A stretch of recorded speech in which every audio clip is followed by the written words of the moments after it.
Hello, and welcome to the Victory Podcast. I'm your host, Monique Watson. On this episode, I sat down with Professor Brian Condall and a friend of the pod, Oliver O.T. Thomas. Throughout this episode, you hear me refer to the professor, prof, any of those things. We've had our exchanges on the Good Morning Show on WBOK 1230 AM in New Orleans radio. And so this was a bit of discussion in a longer form to talk about a variety of topics: COVID-19, the vaccine. We talked about the impeachment at that time. The final vote hadn't been cast, so sort of our take on that, as well as a host of other topics. So stay tuned, and I hope you enjoy. All right, so welcome to a special episode of the Victory Podcast. It's going to be a bit different from before. I'm your host, Monique Watson, and I have two fantastic human beings on today. And actually, I'm going to be doing something I've never done and handing over the hosting duties, but onto a well-qualified human being that I have, who's also been a guest of the show, Oliver O.T. Thomas. So I'm going to hand over most of the hosting duties of today's interview. And we also have Dr. Blair Condall of Dillard University on with us as well. First of all, Monique, it's an honor to be back with you, and especially two people that have a lot of respect for with Professor Condall, 5 days a week hosting the Good Morning Show, and of course being a fan of what you're doing with Victory and keeping our community and keeping people informed. So I'm looking forward to facilitating. I don't know if it's from the left and the right, or the wrong and the right, but it's from one side and the other. So I'm looking for, because you've been on our show, man, and the debates and the conversation between you and Prof, I think are worthy of this prime time opportunity. Mm-hmm. Yeah, I'm just glad to be here. I had to audition to get on the show, so yes, you did. I'm glad to be here, OT and Monique. Thank you so much for having me. Man, it's tough out here in the streets now. I'm glad. Well, Prof, you want to tell folks maybe anything special about you before we get into some of these topics that our audience is concerned about? Yeah, I teach. I'm a professor of political science at Dillard University, a 150-year-old HBCU in New Orleans, Louisiana. I work in the oaks, man. We have beautiful oak trees, 100-year-old oak trees. I know that has nothing to do with nothing, but it has something to do with something. Because let me tell you something, OT, those trees are deeply rooted. They've withstood Hurricane Katrina, right, all kind of natural disasters, and they're still standing. And that should be a testament to our people. I'm not going to even say Black people, American people, because I go in and out of this whole Black African-American thing. That's a whole nother conversation. But it's a testament to the strength of our people as Americans. And so that's where we are. And I'm looking well, I think that's a good segue. I don't know that Monique needs much of an introduction. It's her podcast. Of course, I'm Oliver Thomas, co-host of the Good Morning Show, work for an infrastructure design firm here, Stewart Consulting, do my little acting and kind of deal with a lot of these issues that affect our community. That's a great segue. You talk about rooted, Prof. Monique, African Americans are rooted in this society. We built it, Prof. Like those oak roots. I think when you talk about America's financial foundation, its world stability, its prominence, Black Americans represent those roots. But there's been great disparity in COVID-19, how it affected us.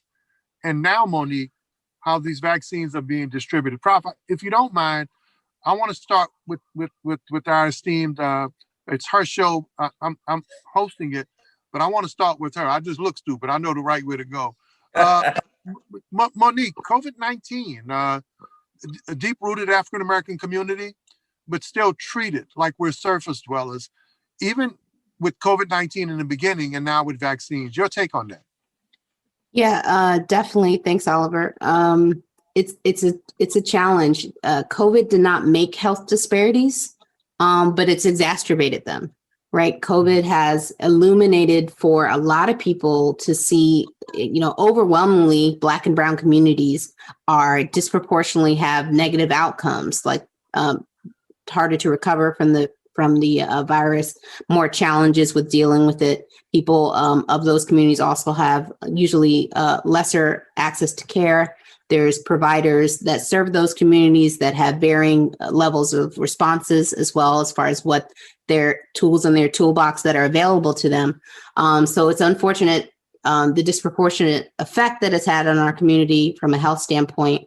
Additionally, with the vaccine, due to various factors, including the history of and I'm sure Prof will get into the history of mistreatment within the medical community, and a book that actually one of your listeners put me on, Medical Apartheid, the long, sordid history of misuse and abuse across and experimentation on the Black community. So there's a number within the African American community who may still have their aversions about taking the vaccine and accessing the vaccine, even when it becomes available to you. We know there's prioritization that each of the states are allocating based on risk levels and sort of things like that. And so variable times when people can even able to get it, right, because of that and limited supply as it stands today.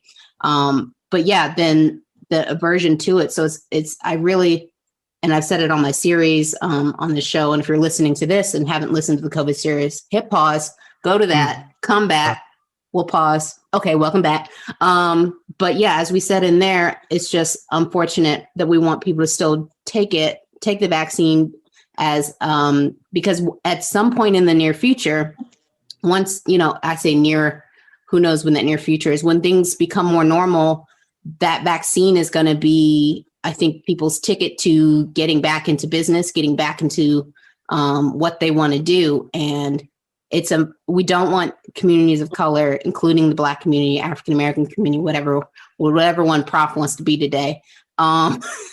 We don't want us to be disproportionately affected by the disease, dying off early, and then can't get back into the economy because we didn't take advantage of this vaccine when it was available to us. So that's my 2 cents on that. There are 3 cents. Bam, round one.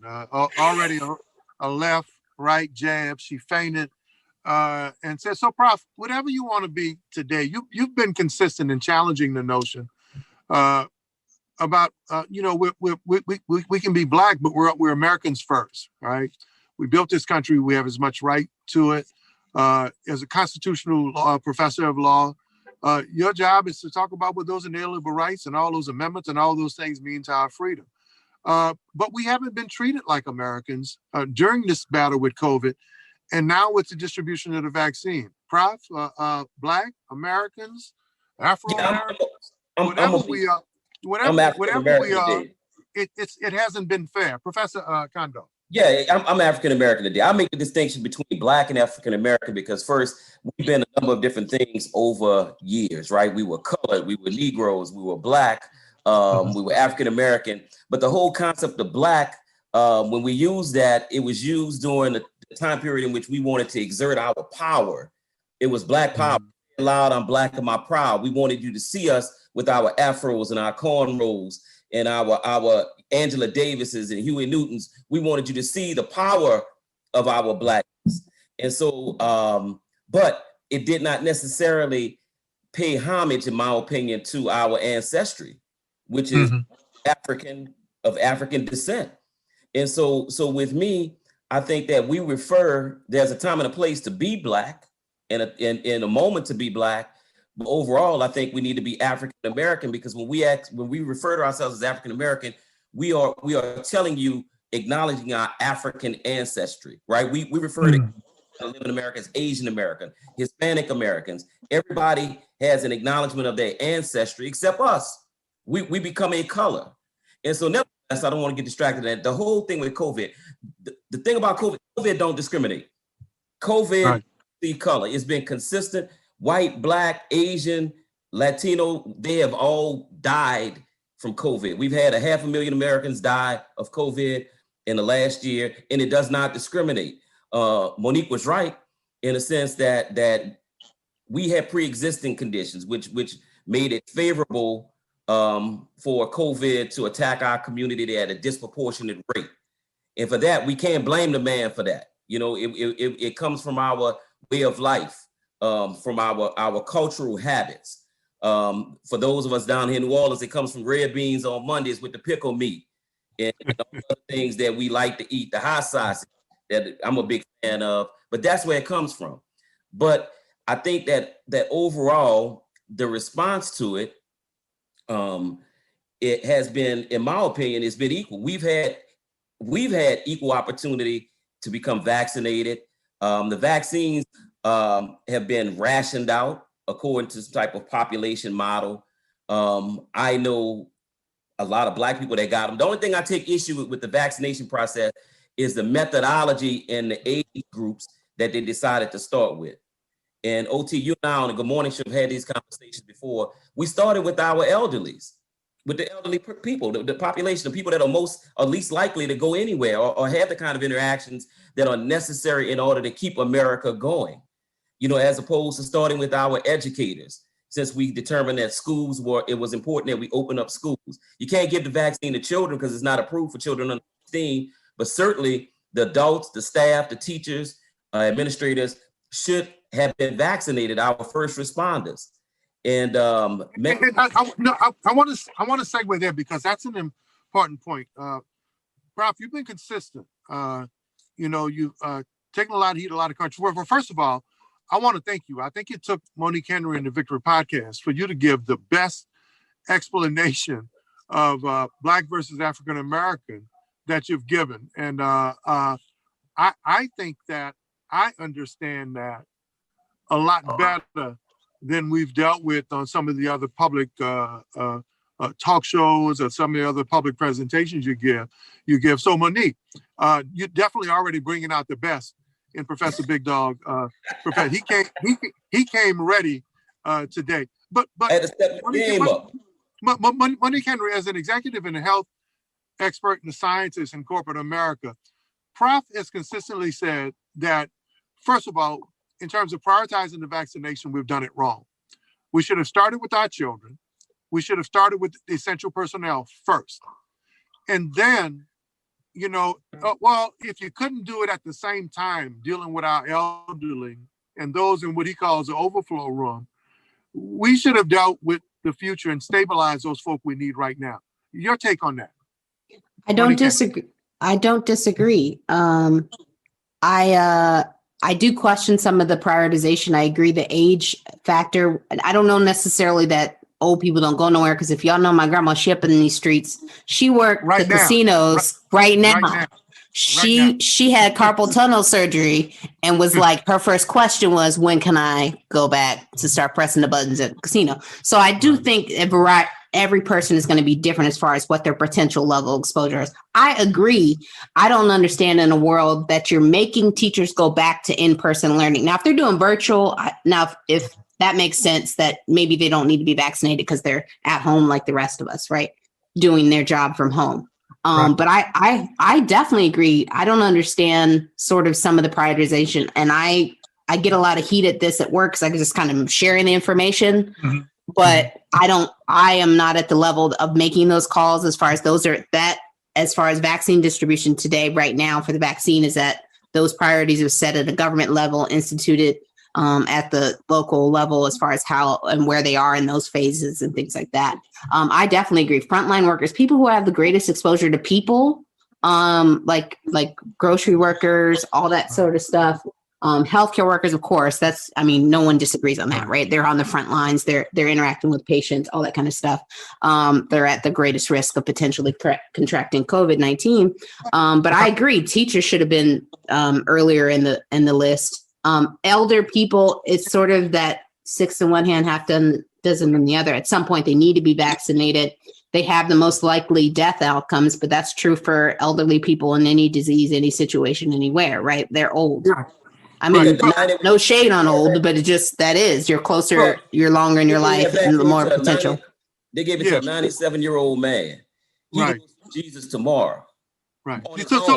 Without COVID. Without COVID. Yeah. Right. Yeah. So let's stay there, Prof. You took some heat early on and a lot of public conversations about that.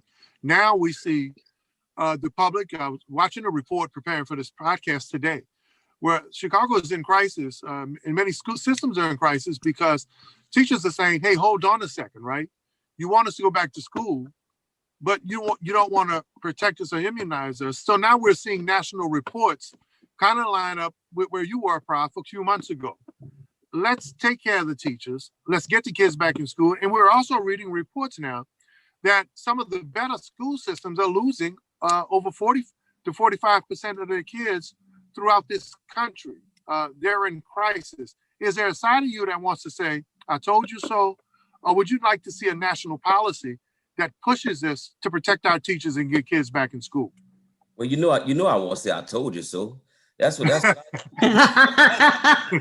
I'm petty like that. I won't say I told you so. And I don't mind saying I told you so, but I do want to see the president step in, and I want him to tell him so. Because the district in Alberton, Georgia, the state of Georgia has suspended their vaccination clinic there. They built a brand new clinic with trailers and everything for this. They were vaccinating along with the elderly. They were vaccinating educators. And when the state found out they were vaccinating educators, they have suspended their vaccination program for 6 months. And it makes absolutely no sense. I understand that they didn't necessarily follow the rules. Mm-hmm. It makes sense. And it didn't lead to what they sought to accomplish. And that is the problem with bureaucracy. And I think the president needs to step in. Forget about these age requirements, 60 years old and all of this other kinds of stuff. Man, you have to invest in the future. You have to get the people that are still contributing to the system, that are still funding the system, that are still out here buying houses, buying cars, contributing to Medicaid, Medicare. That's who you need in order to sustain our economy. And so we got this wrong, but it's going to take President Biden to come out and say, "Hey, we're not going to penalize this clinic in Alberton, Georgia for vaccinating educators," because they are on the front line. They're frontline workers. We could stay here all day, man, but we have a host of topics, man, that I think the public needs to hear you guys mix up on it. And I think President Biden is, Professor and Monique, President Trump was.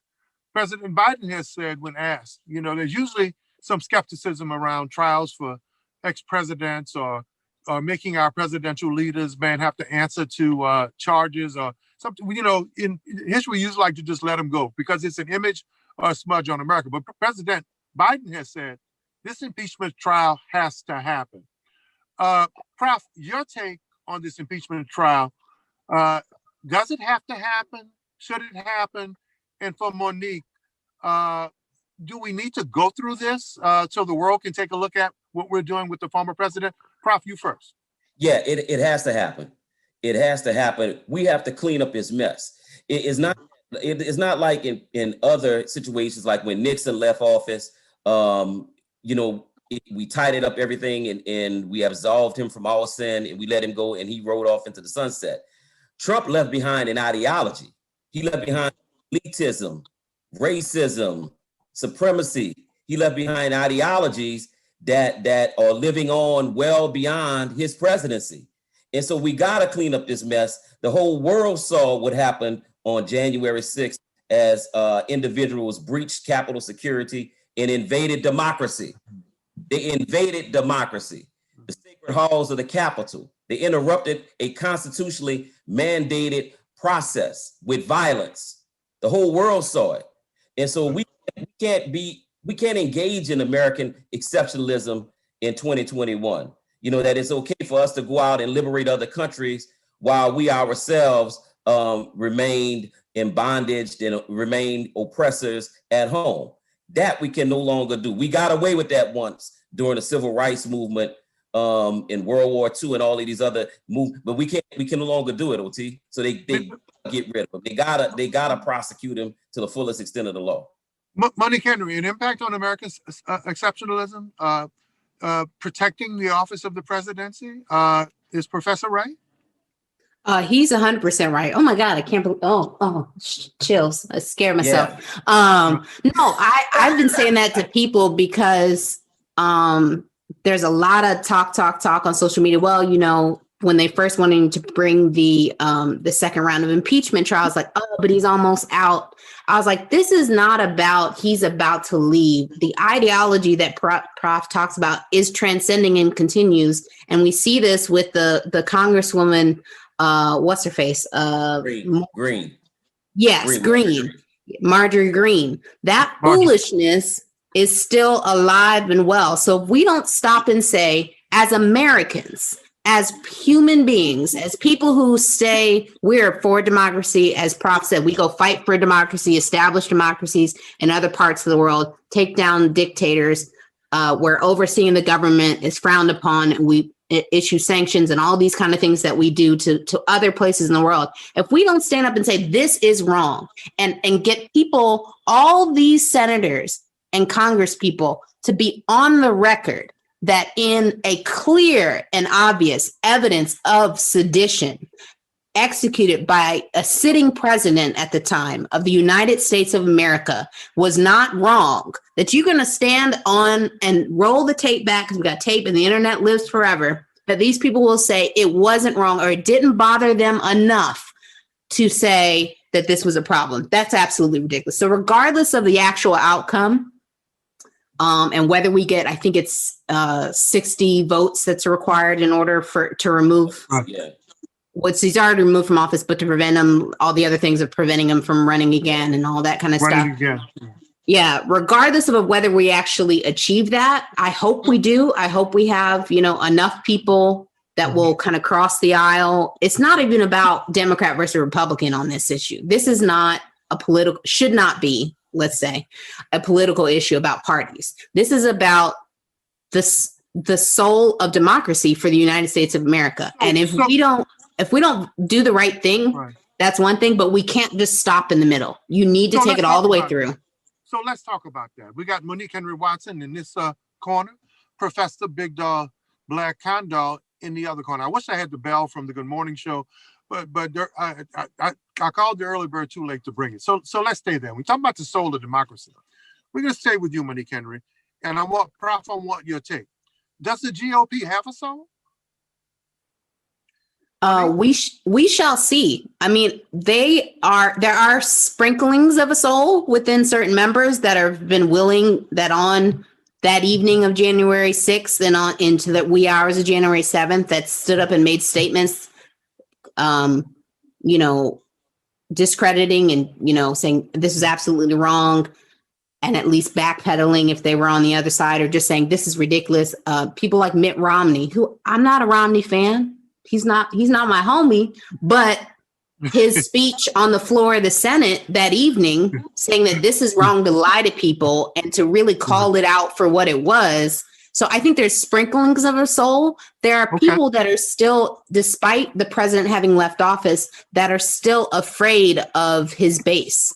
This ideology that Prof speaks about that still exists, of energized, and especially at the congressional level where these races are smaller, and what that specific community they may represent and what the responses will be of that. So, but Prof, Mitt Romney's not your homie either. He's from Utah, and you're from Boscoville, right here in New Orleans. And you have been equally as critical of Democrats as Republicans. The GOP, though, do they have a soul? Do they get it when it comes to Donald Trump? Well, in order, you use the term soul, OT, and that is a something that is identified with a belief in some type of higher being. Right. You have to have a sense of morality in order to have a soul, a consciousness. And so I can go back historically. Thomas Jefferson had a soul. He was a Christian. A lot of people that came over and founded America were Christians. They had a sense of morality, but yet they still engaged in slavery. It still owned slaves, although he believed that it was wrong and wanted to one day liberate the slaves, but recognized that the climate was not right at that time, at the time that we left Great Britain. Lincoln had a soul. He didn't necessarily like Black people. We glorify about the Emancipation Proclamation, which in fact was just an executive order issued to a country that had already formed their own government had their own president, had their own constitution, and didn't have any legal impact upon them. All those slaves left, and it impacted them agriculturally and economically. But Lincoln wanted gradual emancipation. He was going to let 10 people go every year. 10 slaves was going to be free every year. He didn't that we would still be getting free. So, we'd still be rolling off the plantation. Yeah, we would still be leaving gradually. He had a gradual emancipation plan. And so at the end of the day, I do think that some morality does exist within the GOP. You know, I said before, all Republican Party members are not racist, but I can guarantee you that most races will identify as being Republican. And so, but this issue is not even having to do with race. It has to do with just being American. It has to do with democracy. And as Monique said, they are afraid of the base. Trump is gone, but they're still afraid. They represent those districts where those 72, 73 million people that voted for Trump. Right. And so I do think some of them do have a soul. This is Oliver Thomas, man, co-host of the Good Morning Show, along with the professor, the early bird. Again, on the Victory Podcast, man, with its host, Monique Henry Watson, in one corner, and in the other corner, Professor Big Dog Blair Condall from Dillard University. That brings me to, I'm loving the way the topics and the ability to segue. That brings me to Black America in general right now. We talked about the impact on COVID and this disparate impact.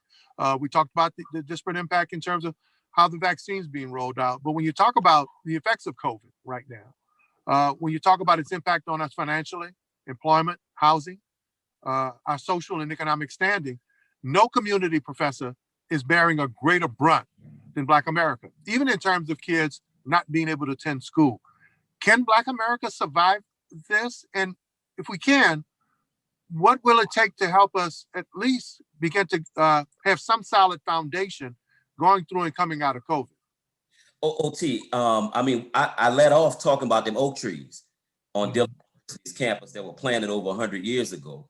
They're deeply rooted. They've withstood all kinds of disasters and storms, and they're not going anywhere. You got to think about it. We came over here, those of us that are of African ancestry, rode ships through the Middle Passage for months, and only the strong survived. We only brought the best DNA to America. And that's what I think people don't think about. Those African slaves that made it here were the strongest of the strong. They endured hardship. And we only brought the best DNA. And so as a result of this, we have been able to survive in situations and circumstances that many other races and cultures and ethnicities would have long perished. So I think that we will survive, that we are very resilient people. We are very adaptive people. Our weakest link is becoming educated about that, and myself included. I wasn't going to take the vaccine. You know, I opposed it. I didn't know enough about it. But at the end of the day, I said, what the hell? You know, I'd rather take my chances with it than without it. And so I just think that once we overcome this whole educational issue, we're going to be all right. But I think we're going to survive, OT. Monique Henry Watson, for a class of people in a race that built this country, that put it on track to being the greatest, wealthiest nation in the world, Prof mentioned two words: surviving, resilient. Why do we have to keep surviving and being resilient? Shouldn't that time be long past due? Don't we deserve the fruits of this nation, even though with the challenges of COVID-19? Monique? I mean, we do deserve it. And I think that's the key is, there's a lot of effort. And this just reminds me of a conversation I had just recently talking with a couple of people around DEI and diversity, equity, inclusion, and this effort that has been in progress for 30 years, 40 years of, putting Black and brown people, or not putting, but keeping the doors open instead of shutting them immediately, making opportunities for people. And I think what's troubling is that a lot of people, one, it's not on us to sort of make sure that we have room and a seat at the table or make the table or at the head of the table. what we need to do is twofold. There's two veins, places where we make our own table. You don't want to set yours. We're going to do our own thing. So supporting Black and brown businesses, growing entrepreneurship, those who are successful entrepreneurs going back and helping to grow communities, and kind of giving them the tools in the tools box, using their efforts in that way, using that Sankofa, go back and to previous younger generations and bring them forward to grow within our own community. 1, 2, the work of diversity, equity, inclusion should not and must not fall on people that look like you and I. We've been on, I know I'm probably not alone, that everyone on this call has been asked to be on panels or teams and talk about the importance of diverse spaces or whatever. That's not our work, and that is not the work, right? The work of like growing and building that portfolio falls on people who don't look like you and I, people of the opposite persuasion. So I think that's key, is that, and it's starting to happen where we have people in VC spaces and making room and being conscious, and in those rooms at a corporate level that are really aware and done playing the game to some point, and said, I'm going to make sure I'm opening opportunities for other people. So I think there's a mixture of those things that need to happen, but that's where the next frontier is. I do agree with Prof that we will continue to grow and will endure, and Black people are the most resourceful, strong beings ever in life. But that's sort of where I think on that. But before we put some local flavor into this, I want to stay there with our culture, with Black folk, right? But a certain segment of Black folk, Prof, we're celebrating Black women now. Monique, we know specifically as one of the leading corporate African-American females and scientists in this country, and what you do with your corporation, you were extremely proud of Kamala Harris. You're extremely proud of many women of color now who are in places and spaces that not only were they not allowed in, that were void, especially of African-American or Black females. Talk about the importance of that image, but not just that image, the power of Black women in powerful and influential spaces. Apologies, I must have accidentally hit the mute button. Yeah, it's absolutely fantastic to have someone like Kamala Harris at the forefront in such a powerful position. And I think it's amazing what that will continue to do. And we don't really even know the bounds of where that imagery and that, presence is going to really stand for the future. But I'm very excited for it. I think it's important that as this continues, that these images and people like myself have a duty to continue to grow and mentor and grow the next generation, right? So that's our calling. That's our part of our work, and that Sankofa kind of mindset. But I think it's so amazing when we have people like Kamala Harris, people like Stacey Abrams, who was nominated for a Nobel Peace Prize for her work that she's done, and these amazing, beautiful Black women who continue to grow and lift and become standpoints. And even on smaller scales, people that I've known and worked with in the Senate, Angelique Roche, who's done podcasts. So I think that's an amazing space in history where we are, and we'll see as we continue where that continues to grow and let us go. Prof, we've been fortunate enough to have some amazing women on our show, like Monique Henry Watson. We've had Stacey Abrams not too long ago. I've had Maxine Waters on in the past, our mayor. We had Donna Brazil, been on the Good Morning Show. And Prof, you've continued to celebrate our women. You're married to a strong professional Black women, but you've also asked this question: are we celebrating Black women and forgetting about Black men in terms of what their place is in America? Prof, is that something we have to be concerned about? Most definitely. Man, I'm celebrating all the great successes of our Black women. You can throw Roz Brewer into right, yeah. the new CEO of Walgreens. you know, just got a big $25 million signing bonus. I ain't got no problems with that. No, I ain't got no problems. I ain't got no problems if my woman make more money than me. I have problems with that, but let's be clear about something, OT. I am still the king of my castle. I'm still the provider, the protector, the prophet of my household. And so with that, we are going to rule jointly. We're going to advance together. But we're not going to leave. No man will be left behind, you know? And I think that that's what we have to keep in mind, that society has always sought to elevate the Black woman over the Black man, even going back to the whole affirmative action thing, you know, where they were required to hire a minority and women. And so they hired a minority Black woman. So kill two birds with one stone. So I just think that our Black women have to remain vigilant now that it's their turn to lead us, right? And we have to be willing to allow them to lead and follow them, be a good soldier, you know, and at some point they're gonna say, well, come on, now it's your turn. We're gonna follow you. So I think that I'm proud of them. I'm proud of them. But Monique, leading, following along the side. The last time we had this conversation, you reminded Prof that you have a proud Black man at home. Absolutely. Mr. Watson, that you have no issue with lifting up and celebrating Black men, Monique.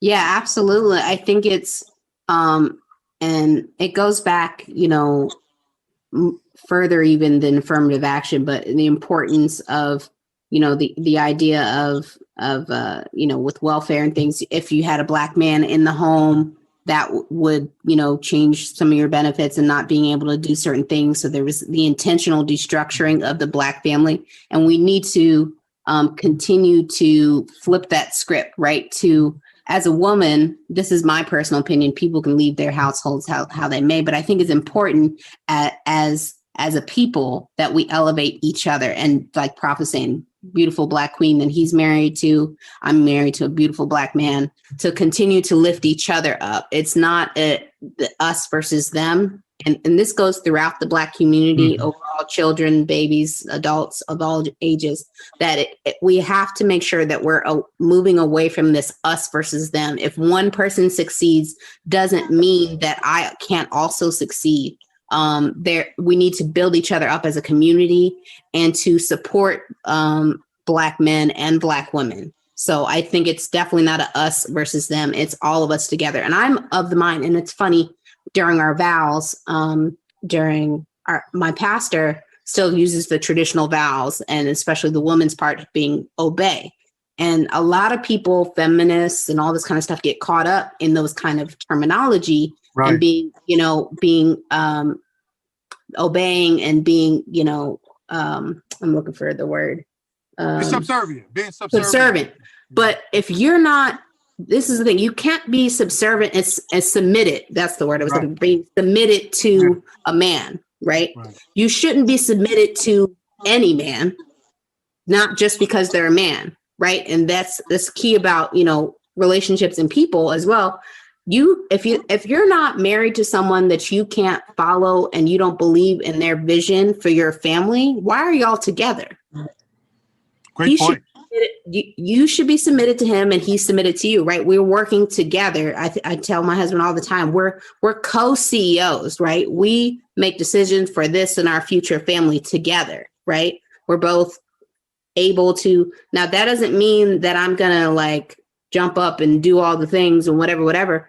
I'm going to let my husband be the man, whatever that means for him. And the definition of manhood is wider and deeper than anything that's been defined today.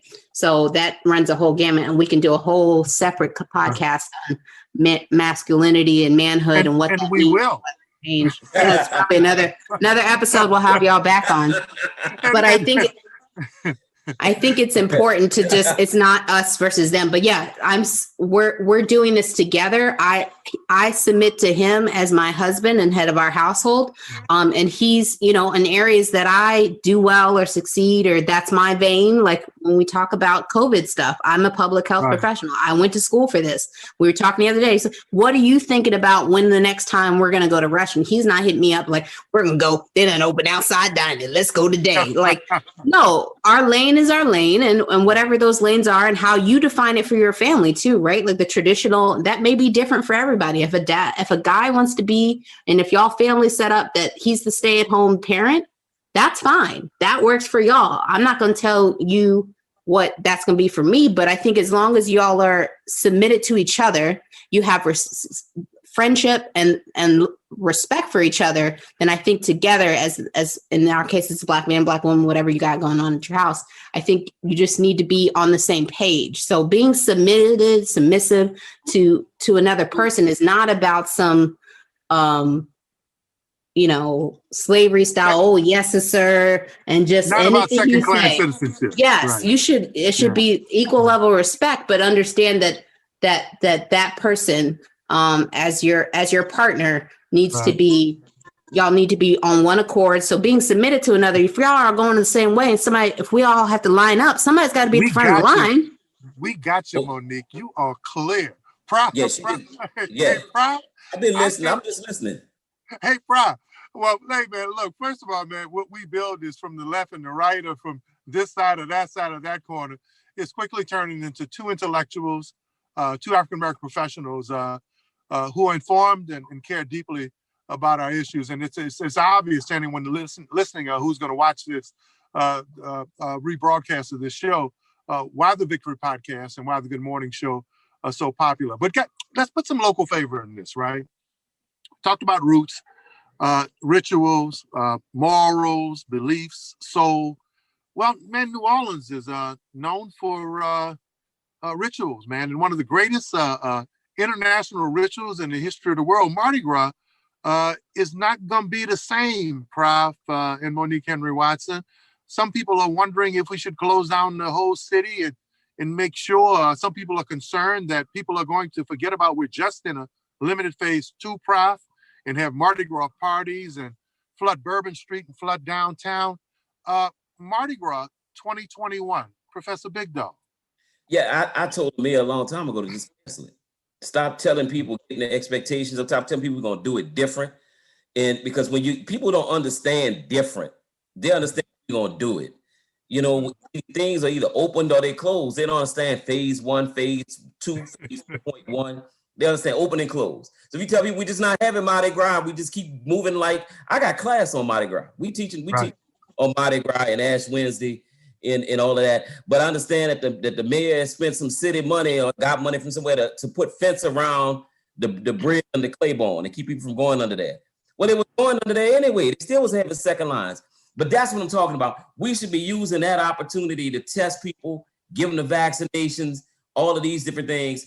If we're not going to be closed, just tell people we closed. Don't tell people decorate your house and we're going to have oaks and the floats and all of this floats and the oaks and all of this kind. No, we just ain't having nothing. Stay home, and that's the way it is. Monique Henry Watson, one of the greatest celebrations in the world, over several million people on the street. Our little city that you're from, man, balloons from a few 100,000 people to millions.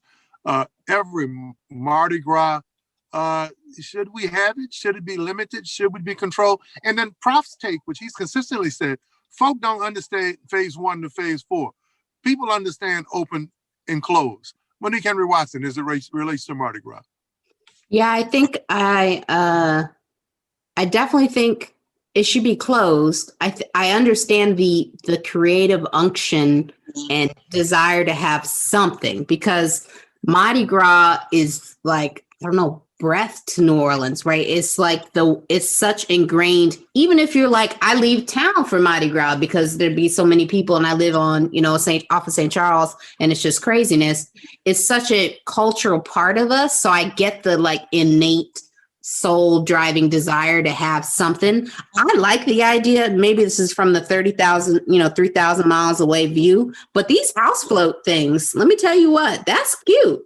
And I wish they had more pictures, but the maps and kind of doing it in a different way, I think is very interesting. And I almost wish that that trend continues, that opens up Mardi Gras to just more than just the parade route areas in a different way.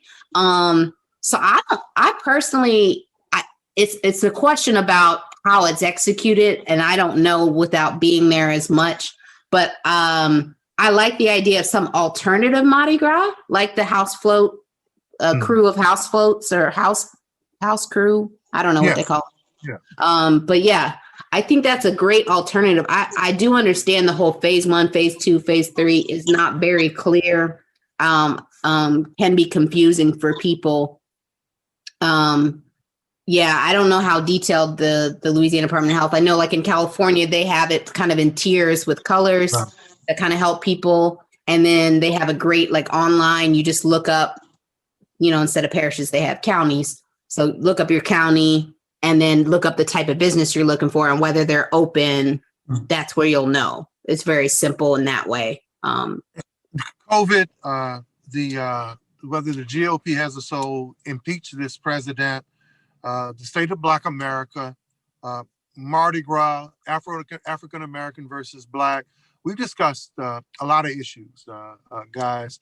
Prof, I want to start with you with this as we close out this show and this segment, man. First of all, I want to thank y'all for picking me and allowing me to facilitate between two people I admire and respect a lot. Prof, you have been dubbed a conspiracy theorist, now conspiracy strategist.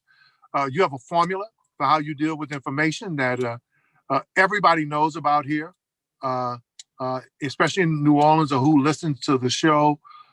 You have consistently promoted Jeff Thomas's movement of Think 504, thinking below the surface. We got COVID, coronavirus, COVID-19. We have a mutant virus, 2 and 3 now. Conspiracy, strategy, or Mother Nature, Professor? It's a mixture of all. It's a mixture. I've had some time. I started off with just a conspiracy. The thing that it was weaponized, and I believe that it's a combination of all. I think that it's a man-made disease. It was created. We've been trying to discover how to weaponize biological weapons that will negatively affect the population. It strategically kills. Most healthy people will not be negatively impacted by it. It's not a big fan. I mean, it doesn't negatively impact our children, even though some children have died of it. But I think that they created a weapon that would be perfect for nature, that would be able to exist in nature, that would be able to be spread through nature, that would be able to be transmitted through nature. So I think it's a little bit of both. And I think that I just think that we have to stay vigilant when dealing with the government. President Obama tried to warn us years ago. He created a whole agency to be on the lookout for it because he knew it was coming. And I think that this is the thing, and this is the last thing I say about this. After Bush stole the election, right? The Bush-Gore election, we had the 9/11. We knew who the 9/11 people were. They were planning an attack. They were learning how to fly. We had all the information on them, and they allowed it to happen because it distracted the country away from what was going on. Well, Trump was the same way. We had, if anybody had a claim for election theft and fraud, it was Hillary Clinton. And so I think that this was a man-made situation that was perfect for nature, and that now we're just experiencing the mutations and everything else that goes along with it. So I'm just going to jump in here. Monique. Yeah, my comment here is I think it's a very low likelihood that it was any kind of weaponized conspiracy theorist government issue thing. And I say that because this is very similar to MERS and SARS that happen in other parts of the world that happen naturally as well. So I don't believe that. And the variations, everything in nature adapts and evolves, period, point blank. So having different variants, things that change and adapt in order for it to live and succeed, that's part of how nature and evolution works. Thirdly, I agree that Obama did warn against this, and that was part of being aware of, like I stated, these previous pandemics and things that affected other parts of the world more significantly of similar diseases and things.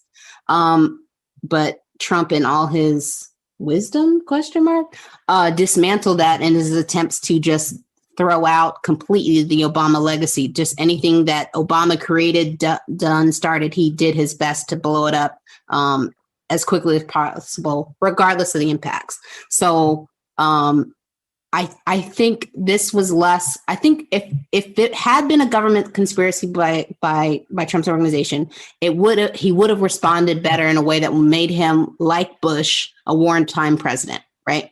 As crazy and whatever, people didn't really care for Bush, whatever the controversies of him coming in office. If 9/11 happened, people, I don't agree that the conspiracy. I think it was just people didn't take the information seriously or weren't necessarily looking for the right information.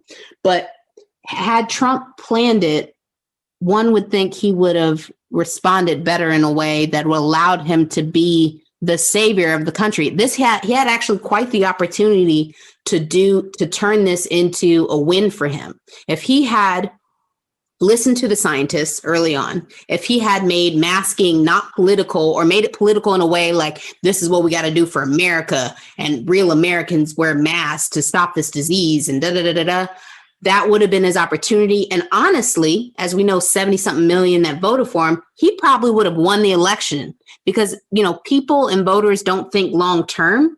They think in the short term, and what they're experiencing right now is COVID-19.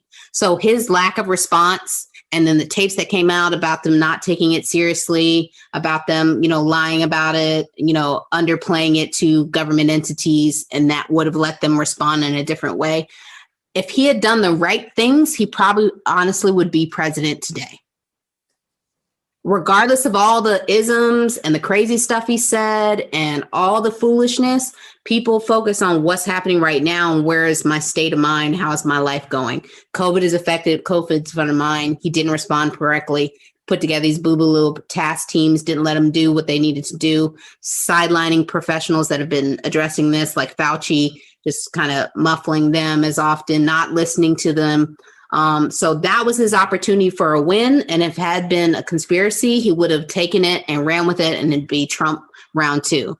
But I think it's just we've had similar diseases in the past, and diseases adapt and confirm. And then what, unfortunately, I think, which is not surprising for that part of the world, in China trying to tamp it down and downplay it until it was gone beyond their control, that didn't help the situation and the severity that they had early on. And so that's where I think where the COVID factually is not that and I'm pointing that way, foolishness that you were talking. But well, let me thank you as I prepare for my next panel discussion.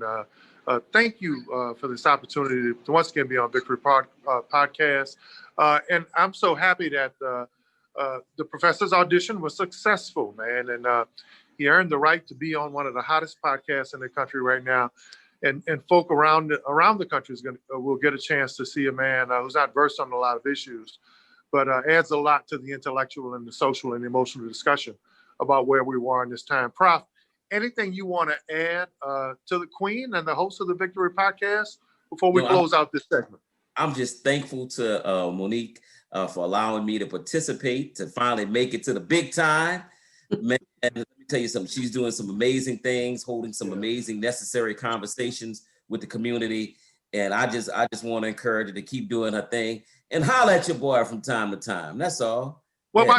I think that's how. Look, that discussion on the state of Black male and Black female, she put that out there. I accepted, Prof, on your behalf. So I think that's another good segment. We'll have to have y'all on to talk about masculinity and its narrow definition and stuff. Maybe we'll be able to get a shot for that, Prof, for high testosterone and high masculinity. But as two Black men who honor Black women, we were fortunate enough to be on one of the most important young African-American women in this country, man. What you're trying to do as a health professional, as an executive in a major corporation, I can say for Prof that we were honored just to be able to have this discussion with you about very important issues. So, look, what you're doing is extremely important, and we support your sister. So, anything you want to add before we close out? Monique Henry Watson, Victory Podcast. No, absolutely. Thank you so much, Oliver OT, to squeeze us in. I know your Saturday is like go from eyes open to eyes closed. So thank you so much. And thank you so much, Prof, for sitting down. This was, I think, a great discussion. And actually surprising that how much we sort of are aligned on a lot of issues. That's that HBCU, Howard, Dillard. That's that connection. That's that right there. This time. We might. We black today. Yeah. Mark it in time. But absolutely. Thank you for having y'all on, and appreciate the conversation. And we'll have to schedule another one to go through about masculinity. It's definitely a topic that's interesting, and to get you all as seasoned gentlemen. You're not allowed to say old, I don't think, anymore. God bless, guys. Y'all have a wonderful day. The Victory Podcast. Monique Henry Watson, Professor Big Dog.